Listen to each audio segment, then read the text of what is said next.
અમદાવાદ સુધી પહોંચેલા એક ચોંકાવનારા કાળા કારોબારે લોકોમાં ભય અને ધૃણા બંને ફેલાવી દીધા છે. ઇન્દોરના સ્મશાન ઘાટથી શરૂ થયેલો આ કાળો કારોબાર અમદાવાદ સહિત સમગ્ર દેશમાં ફેલાયેલો છે. આ ગેંગ અંતિમ સંસ્કાર માટે આવેલા મૃતદેહો પરથી ઉતારેલા કપડાં, સાડીઓ, શાલ, પેન્ટ, શર્ટ અને ટુવાલ ધોઈને ઇસ્ત્રી કરીને બજારમાં નવા કહીને વેચી દેશે. જો નવા કપડામાંથી ઘી અને સેન્ટની સુગંધ ન આવે તો કોઈ ઓળખી જ ન શકે કે તે સ્મશાનના છે. લોકો તેને પૂજાપાઠ અને લગ્નોમાં પહેરે છે. લેણદેણમાં આપવામાં આવતા કપડાં પણ આ જ હોય છે તેવા પ્રકારના દાવાઓ થયા છે. દર મહિને લાખો રૂપિયાનું આ કાળો કારોબાર એટલી સફાઈથી ચાલે છે કે ન તો ફરિયાદ થાય છે ન તો કોઈ પકડાય છે. સૌથી ગંભીર મુદ્દો એ છે કે આ સમગ્ર ધંધો વર્ષોથી ચાલતો હોવા છતાં કોઈ સત્તાવાર કાર્યવાહી થઈ નથી. આરોગ્ય વિભાગ, પોલીસ અને સ્થાનિક તંત્ર આ નેટવર્કથી અજાણ હોય તેમ માની શકાય છે.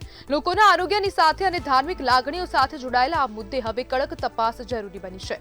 મહામંડલેશ્વરોએ પણ આ સમગ્ર મામલાને આસ્થા સાથેનો ખેલ ગણાવીને કડક કાર્યવાહીની માંગ કરી છે. અને ઇન્દોરથી શરૂ થયેલો આ કાળો કારોબાર હવે અમદાવાદ સહિત દેશભરના અનેક શહેરોમાં પહોંચી ગયો છે. અને જે સ્મશાનમાં જે મૃતદેહો પહોંચી રહ્યા છે તેમના શરીર પર જે ઓઢાડેલી શાલ હોય છે, સાડી હોય છે, પેન્ટ, શર્ટ હોય છે, તે તમામ હવે લોકો તેને ધોઈને ઇસ્ત્રી કરીને નવા કહીને વેચી દેશે. અને આ સમગ્ર એક કૌભાંડ સામે આવ્યું છે, સમગ્ર એક ગેંગ પકડાઈ છે અને સમગ્ર હવે દ્રશ્યો પણ સામે આવ્યા છે.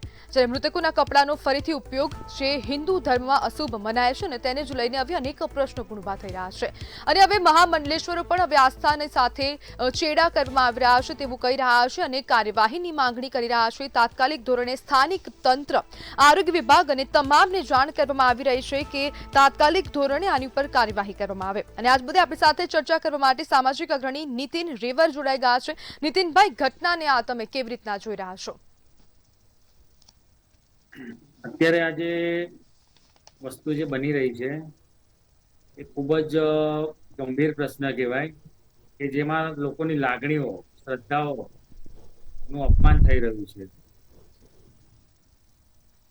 કે જે વસ્તુ આપણે લોકોને સ્મશાન વિધિમાં જે વસ્તુનો ઉપયોગ કરીએ છીએ એ વસ્તુઓ નો લોકોને વેચાણ તરીકે ઉપયોગમાં લેવા જઈ રહ્યા છે આ લોકો.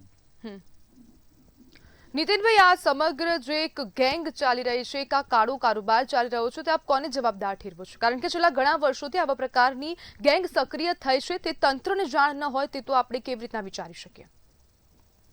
ચોક્કસ આ બાબતે સરકાર, કોર્પોરેશનના અધિકારીઓ, પોલીસ તંત્ર, આ દરેક લોકો અંદર સંડોવાયેલા હોવા જોઈએ.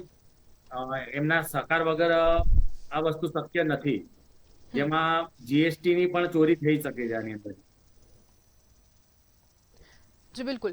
નીતિનભાઈ, હવે મહામંડલેશ્વરો પણ કહી રહ્યા છે કે આસ્થાની સાથે ચેડા થઈ રહ્યા છે અને હિન્દુ ધર્મમાં આ જે મૃતદેહો પરથી જે કપડાં ઉતારવામાં આવે અથવા તો તેને ફરીથી ઉપયોગ કરવામાં આવે તો તેને અશુભ માનવામાં આવે છે.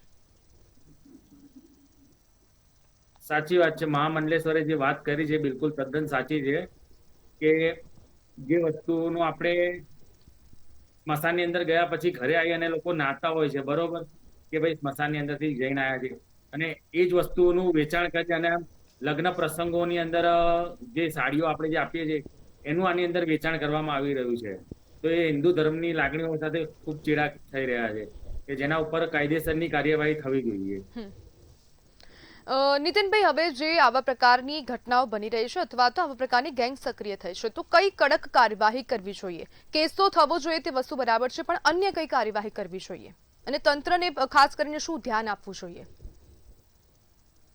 તંત્રએ જે આ વસ્તુ થઈ રહી છે, જે સ્મશાનની અંદરથી જે વોચ છે, વોચ ગોઠવવી પડે એ લોકોએ કે આ વસ્તુ કોઈ પણ પ્રકારની ત્યાંથી બહાર જાય નહીં અને એમના ઉપર કાર્યવાહી કાયદેસરની કરવી જોઈએ. જી બિલકુલ. નીતિનભાઈ, જોડાવા બદલ આપનો આભાર.